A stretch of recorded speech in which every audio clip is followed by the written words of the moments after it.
Cara Ober. So Cara Ober, she's an artist, writer, blogger, editor, curator, there's a lot, professor, and self-claimed reluctant businesswoman. She and I actually met just right across the street at Charmington's, and she literally got down to business. There was little small talk, and she was like, "Hey, I got this project. Let's talk about it." So she is a very focused and driven person. The theme work, I think, resonates with probably everyone here. Baltimore has a lot of hard workers, a lot of self-starters, and Cara is definitely one of them. So without further ado, I'd like to introduce Cara Ober.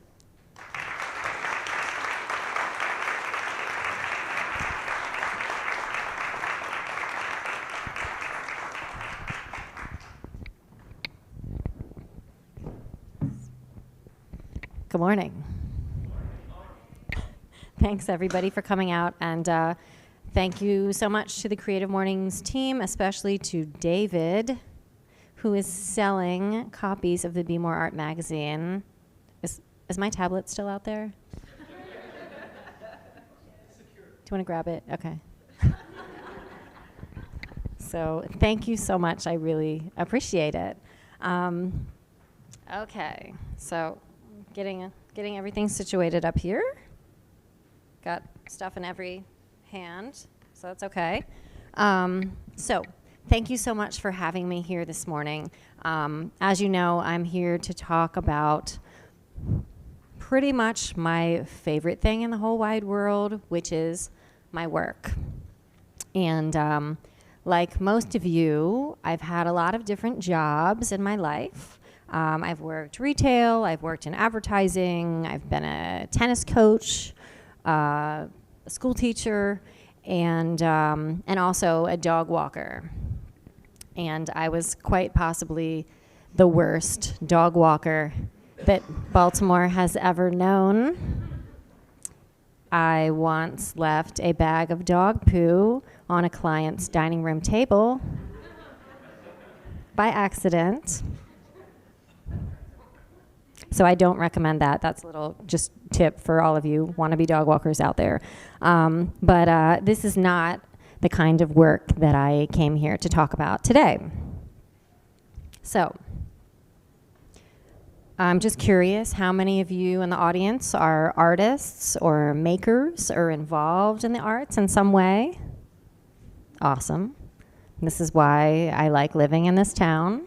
So for artists, our real work is our passion. Our real work actually creates the world around us. Our real work is that thing that we do that we couldn't ever give up. Even if we had to give it up, we just couldn't do that. And this kind of work is real work. There's a reason why it's called artwork, but sometimes this work does not come with a paycheck attached. And our culture needs us to do this work that we are compelled to do, but the world might not realize it yet, so it's really up to us to show them the value of our work. So there is a lot of misinformation out there in terms of survival as an artist or a creative professional. There's a lot of misinformation about what success is. And I think this is why so many artists are overwhelmed, broke, tired, frustrated, and exhausted. And this is especially the successful ones. We're so creative and resourceful with the work that we do that we sometimes forget to apply those same skills to the rest of our lives. And so what I would like to do today is present myself as one kind of a model, possibly for you, and someone who started out a very frustrated, very blocked, very unhappy artist, or wannabe artist, who today is seriously challenged and in love with their work. And I hope that by telling my story, some of the lessons I've learned, maybe some of the mistakes I have made, will help you to be better at what you do, because we all need to do this work, and our city needs us to do this work. So, I'm going to take you back to 1982, and you might not know this about me, but in the 1980s, I was a very successful co-author of a series of illustrated books for children, and at Westminster Elementary School. And my co-author and I wrote a whole series of books from the perspective of Scruffy, the dog, who is a very funny and sarcastic dog, like probably most of your dogs are. And I can still picture us like sitting at one of those little tables with our heads together, you know, over the paper and the pencil and the crayons, and cracking ourselves up over, you know, plot lines and ideas, and we're still friends today. So when did we do this work? We did this work when all the other kids were outside on the playground. So instead of playing dodgeball and kissing boys, the two of us stayed inside, and the teachers let us do this with no supervision. We were 9. So we were very passionate about our work, and they knew this and recognized it and encouraged it. So I think a lot of times the things that we know about ourselves as children disappear as we grow older. We think we need to fit into a certain mold, a certain lifestyle, certain expectations that others set for us. And so I went to college. I studied art at a liberal arts school, and I always knew that I wanted to be an artist. I knew I wanted to live a creative life, but I didn't know what that was. And I was good at being in school. My parents were teachers. And I really didn't have any mentors. I didn't have any professional encouragement in terms of how to be an artist or how to live the life that I wanted to live. I was basically told that that life didn't exist and it wasn't real. So after college, I applied to graduate school. I was not accepted to the programs I wanted to go to, and I really took this as I saw this as myself not being a viable artist. So I sort of took a creative U-turn, and I became a teacher. I followed a familiar path that my parents followed, and it's a great job, very secure, good income and benefits and all that. And it was a great job, but I was very frustrated. It was not a good fit for me. My work was not really appreciated. I didn't have a community around me that understood what I was doing. And I did this for 7 years. And I didn't really know how to live the life that I wanted. So the one thing that propelled me forward was my desire to do my own creative work. So I moved to Baltimore. I started taking adult education classes at MICA. I rented a studio with other artists. I started showing my work and writing about art a little bit. And eventually I did get into MICA, and I got an MFA in their summer MFA program, low residency. I didn't have to quit my teaching job. I didn't have to go into debt. At the end of graduate school, I had a better sense of who I wanted to be. So in a move that made my parents very unhappy, I quit my secure teaching job in order to be an artist, and also an adjunct professor and a freelance writer. And I started showing my work all over the country. And more importantly, I started meeting the people who were my real colleagues, people I could work with and learn from, who appreciated what I had to give them as well. So at a certain point, I was very, very busy. I felt very important because I was so busy. But my artwork and my crazy frenetic schedule started feeling more like a job than my life's work. And there's really a difference, and I think we all know that. And And I was very burnt out, and I didn't really have much to put back in. So it was at that point that I took another creative U-turn, and I decided that in addition to everything else I was doing, I wanted to be a parent as well. So for the 10 months I was pregnant, if I had $1 for everyone who asked me, are you still going to make art? After the child was born, I would be very rich. This question always made me want to punch people in the face. And it has changed the work that I do.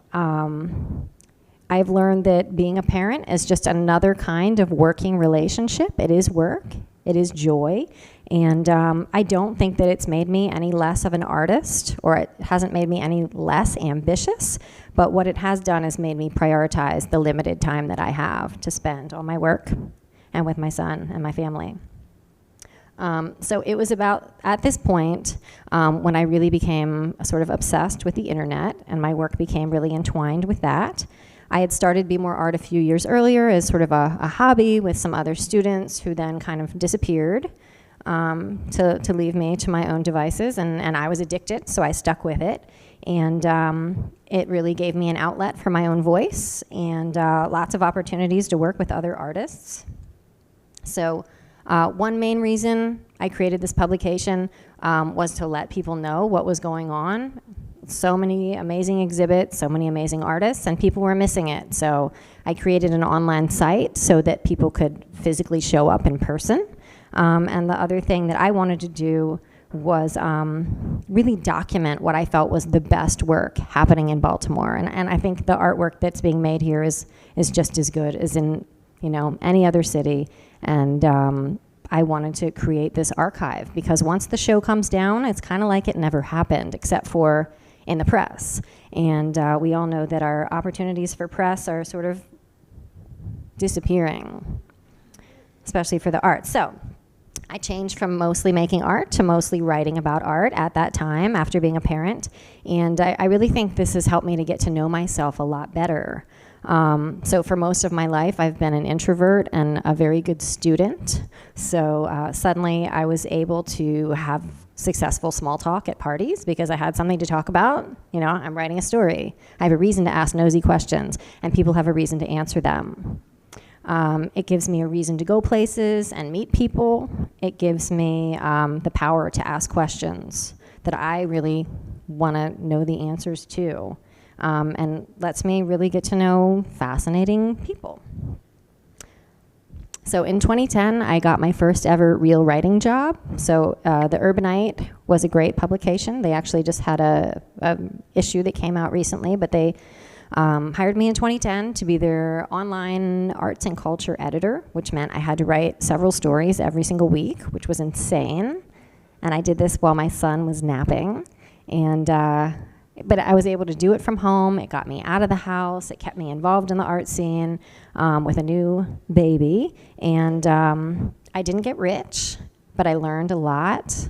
And I worked with editors who were very tough on me, who have made my writing much better. In 2012, The Urbanite sunsetted. It's a great term. And at that time, rather than giving up what I was doing, I could see that the city was hungry for coverage of its art and culture. So I decided I would build Be More Art into a robust daily publication to kind of fill that media void. And I decided I would sell advertising, keep it sustainable, and I added a team of contributors. We worked together for about a year and published something almost every day. We all worked for free. I worked for free. And at the end of the year, it was sort of a failure, right? We didn't have any funding.